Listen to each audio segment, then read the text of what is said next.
بسم الله الرحمن الرحيم. أعوذ بالله من الشیطان الرجیم. بسم الله الرحمن الرحیم. بیا مونږه سوره فاتحه کنه مونږ بیا الله ته سوال کوو. الله رب العالمین راته طریقه ښیي چې بیا رانه غواړئ چې اهدنا الصراط المستقیم. وښیه مونږ ته اهدنا، وښیه مونږ ته الصراط لاره، المستقیم نیغه، وښیه مونږ ته لاره نیغه.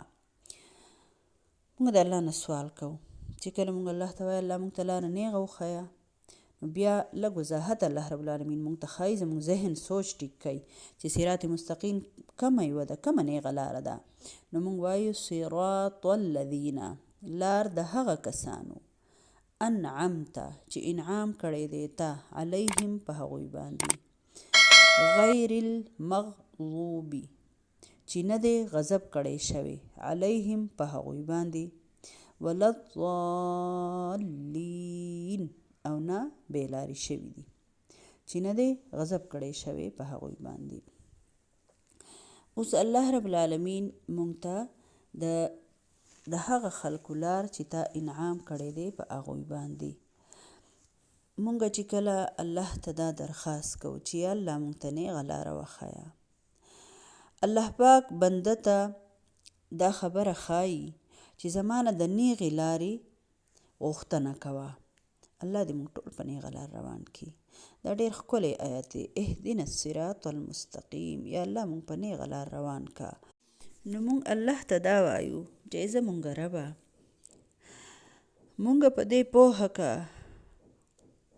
چې د بدګمانۍ د مختلف تاو راتاو کږو لارو په منځ کې چې کومه حقیقي نیغه لاره ده، او د مختلفو نظریو په منځ کې چې کوم صحیح اخلاقي نظام دی، او د ژوند د تیرولو دا ډېرې کږې وږې لارې چې دي، دا نری نری په دې کږو وږو نرو نرو تنګو تنګو لارو په منځ کې چې د فکر، د سوچ او د عمل کومه صحیح او نیغه او سیده او صفا لاره ده، الله موږ ته حقه لاره وښیه.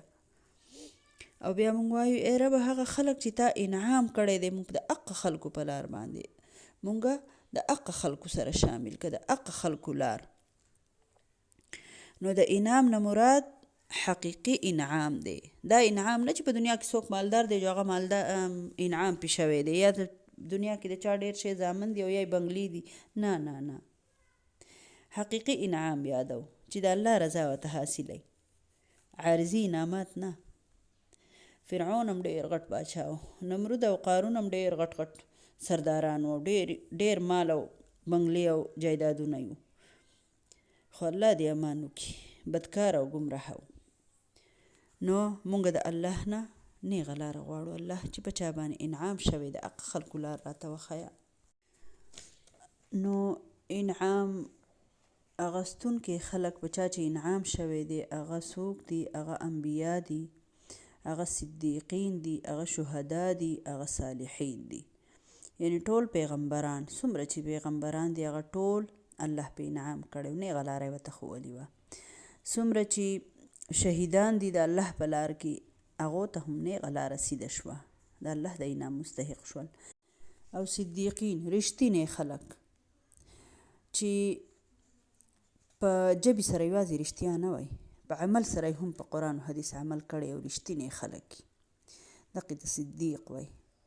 او څلورم صالحین د الله نیکوکاره نیک عمله خلک، یعنی متقیان خلک، پرهیزګاره خلک، الله دې مونږ په دغې خلکو کې شمار کړي. نو بیا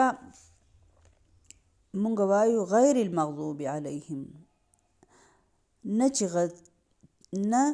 چې غضب کړی شوی په هغوی باندې، او نه د ګمراهانو لار. نو د رسول الله صلی الله علیه وسلم د ارشاد مطابق غضب کړی شوی خلک چې دی د دې نه مراد یهودیان دي، او د ولضالین یعنی د ګمراه د ضالین نه مراد عیسایان دي.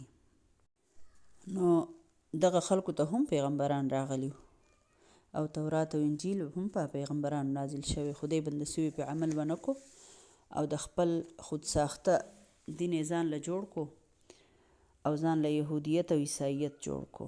الله دې موږ د داسې اعمالو نه په امان کړي چې یو مسلمانان او یو د رسول الله صلی الله علیه وسلم امتیان او الله مکه غضب کړی شوي یو او یا بېلارې شوي یو، نو الله د دې نه موږ بچ کړي. ډېره زیاته ښکلې دعا ده.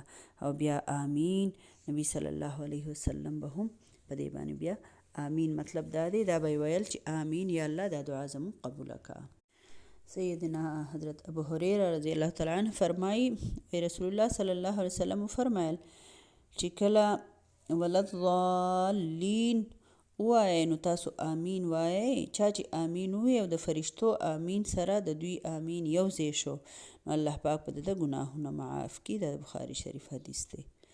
نو که امام یې ووایي هم ولضالین نو آمین پسې وایئ، او چې موږ هم ولضالین ووایو نو بیا به سره څه وایو آمین یا الله زموږ دا دعا قبوله کړه. الله پاک دې موږ ټولو ته په قرآن باندې پوهه رانصیب کړي. صدق الله العظیم. آمین.